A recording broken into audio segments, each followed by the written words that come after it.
Welcome to your Tuesday edition of Pelicans Daily, brought to you by FanArch. I'm your host, David Grubb, editor-in-chief of thebirdwrites.com. Well, the New Orleans Pelicans got the worst case of the Mondays ever. We're going to start with the historic loss to the Detroit Pistons. Pelicans got absolutely steamrolled by the Pistons, falling 127 to 81 on Monday night. That 46-point margin tied for the worst regular season loss in franchise history. It was ugly from start to finish. Now, let's be fair. Of course, this isn't the same Pistons team that was setting all kinds of losing streak records last season. The Pistons have flipped the script in a major way this year. Cade Cunningham has them rolling. Simone Fontecchio, excuse me, came off the bench, hitting everything. He was 9 of 10 from the floor, 5 of 5 from deep. And the Pistons are a legitimate playoff team in the East. They're still in shouting distance of getting into the top four, even. But still, you cannot have performances like this if you're the New Orleans Pelicans. Let's talk about the first half. Honestly, just about everything that could have gone wrong did during the first half. The Pels couldn't buy a basket, shooting 33% from the floor in the first 24 minutes, just 16% from three-point range. They weren't even making their free throws. They were just 67% from the line, and that kind of persisted throughout the game. Detroit, on the other hand, was in attack mode from the moment the game started. They had a 14 to 2 edge in fast break points in the first half. They forced turnovers. They ran the floor. They blew the game open essentially with this 24 to 5 run that went from like the middle of the first quarter into the second quarter. By halftime, Detroit was already up by 31 points, 63 to 32. That was the ball game. If there was any bright spot for the Pelicans, it was Zion Williamson in the second half. The game was out of hand, obviously, by halftime, but Zion did keep playing. He had 8 points at halftime, finished with 30 in 28 minutes. He did lead the Pelicans all the way back to within 19 about midway through the third quarter before Detroit just turned it back on and got far away from the Pelicans, just ran away and hid with this one. Zion did get to the free throw line. He made 12 of 15 from the charity stripe. And he made it respectable, like you talked about, got that lead down to 19 in the third quarter. It's just that his teammates didn't have enough to help him. Just an awful shooting night, particularly for the guards. CJ McCollum, I think the first Pelicans player ever to take 15 plus shots and only make one. It was that kind of night for CJ. Um, really, the only other player who kind of had a game of note was Yves Missi, who had missed 2 games with his ankle injury, came back and he gets a double double with 12 points, 10 rebounds. He also had a couple of blocks. He looked good. But there was a tough blow, and we'll talk more about this a little bit later. Trey Murphy, a minute into the ball game, he collided with a Pistons player. He went down, hurt his shoulder, didn't return to the game. We'll talk more about his injury later in the show. But yeah, ultimately, Trey Murphy left the game and will be lost for the rest of this season. Um, just adding insult to quite literal injury at this point. Bottom line, this was the seventh loss in 8 games for the Pelicans. It snapped a 7-game winning streak against the Pistons. Everything went wrong: shooting woes, defensive lapses, a lack of energy when they couldn't afford it. The Pistons punched first, the Pistons punched often, and the Pelicans never ever punched back. They have to wipe the slate clean and get back at it. 2 tough games ahead before they even get to the Pistons rematch on Sunday. They got 2 games on the road in Minnesota. So 2 games against Minnesota and then a rematch with the Pistons on Sunday night. Um, just a difficult week ahead for the Pelicans, who have now lost 3 in a row. This is their seventh losing streak of at least 3 games this season. What will also linger, quite frankly, is the sound of the booze raining down in the Smoothie King Center. It was bad. It's getting worse at the Blender. The Pelicans have lost their last 2 home games by a combined 66 points. Willie Green, he called the Pelicans soft after they lost at home to the Magic. They were down 30 plus in that game, ended up losing by 20. The Pelicans looked downright gritty that night compared to the effort we saw on Monday night. Green put a lot of the blame on his team's inability to compartmentalize after Trey Murphy's injury. You don't have to explain to me or anybody else who watches this team on a regular basis how important Trey is to this franchise and how much he's valued by his teammates. Still, there's no excuse for a 46-point loss at home to a team that did not come in red hot and didn't play their best basketball game of the season. It wasn't like the Pistons were shooting the lights out from 3-point range. It wasn't like the Pistons were getting some historic nights from any of their offensive players. They just ran into a team that didn't seem to care whether it won or lost on Monday. Ever since Willie Green became the head coach of the Pelicans, the good has been pretty good. At their best, the Pelicans have had some decent runs, but never really an extended one. The longest winning streak since Willie Green became head coach is 7 games. 7 games. They've had losing streaks much longer than that since he became head coach. The good is pretty good, but never great. But the bad under Willie Green is as bad as it's ever been in the history of the franchise, if not the worst. Here's the rundown, a quick rundown of the worst of Willie Green.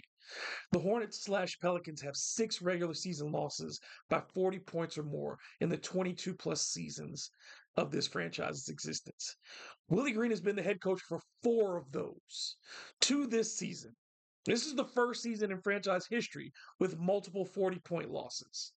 Green now has 34 losses in his coaching career by 20 or more points, 8 losses by 30 or more points, and 4 by 40 or more points.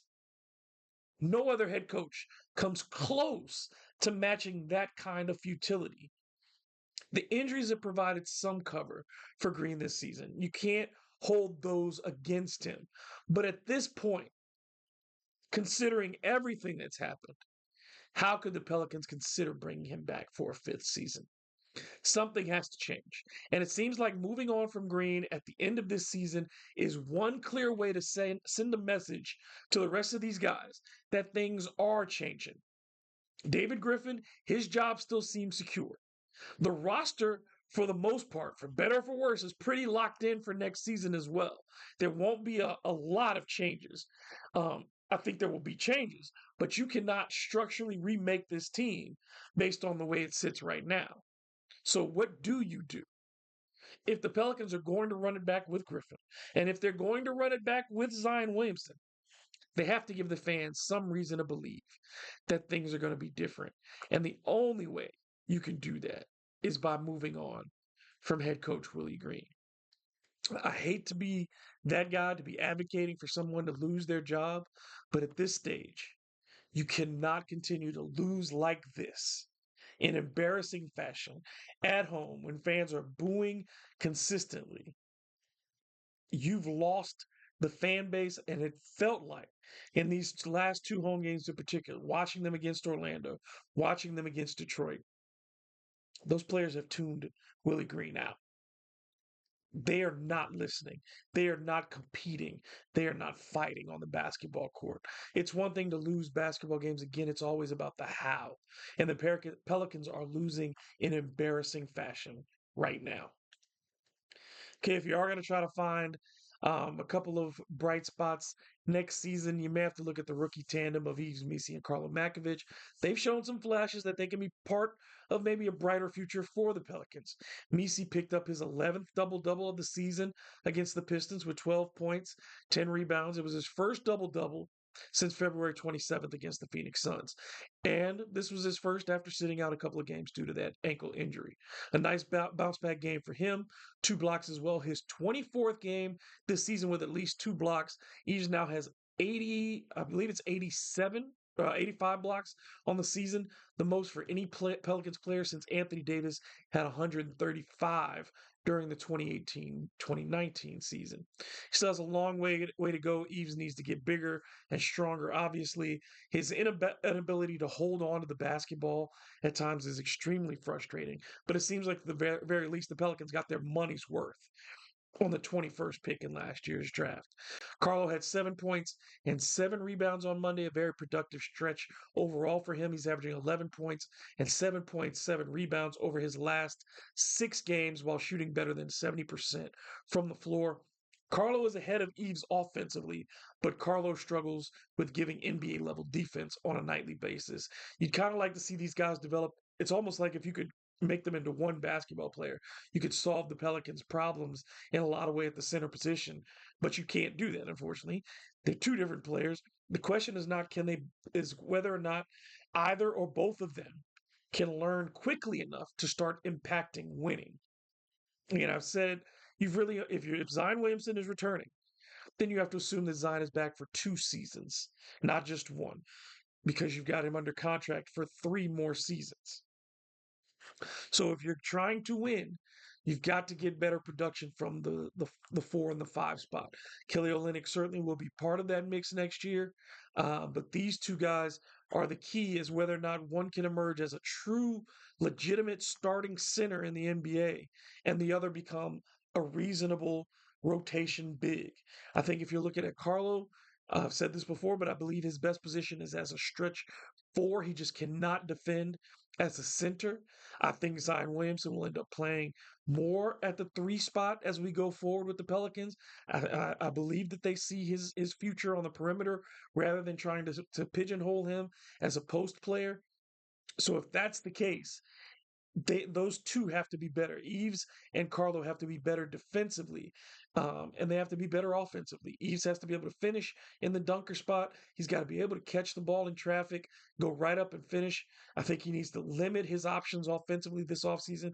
For Carlo, it's get in the gym and learn how to play defense and get more accurate with that shot. If he's going to be a stretch four, he has to make his perimeter shots consistently. He's been shooting better from the perimeter. He's still a work in progress there. That's his next step forward. If he's going to play, he's got to make his value offensively so high that it mitigates what he can't do defensively. For Eves, he's just got to get stronger and more physical. It's clear, I think, that the Pelicans have moved on in any idea of keeping Mo Bamba.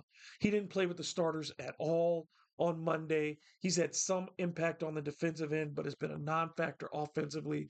So I don't see a future for Mo Bamba with the New Orleans Pelicans. They may sign him to another 10-day contract. That could happen, but don't expect to see Mo Bamba on the roster next season for the Pelicans. Finally, um, we do want to update the Pelicans got some very bad news on Monday night as it was announced that Trey Murphy is gone for the rest of this season and likely could miss the start of next season. Trey was diagnosed with a torn labrum and a partial tear of the rotator cuff in his right shoulder by a team press release that was sent late on Monday night. The injury happened after Trey dove for a loose ball in the first quarter.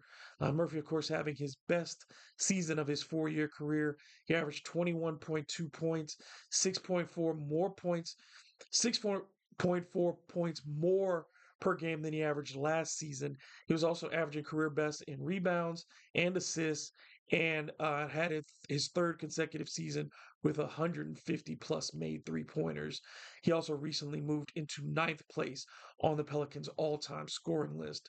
Last October, of course, Trey agreed to a 4-year, $112 million rookie contract extension with the Pelicans.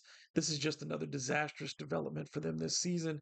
You're looking at going into camp for next season without Herb Jones, without Trey, without DeJounte Murray, of course, who won't be back until the actual calendar year 2026 with his Achilles injury.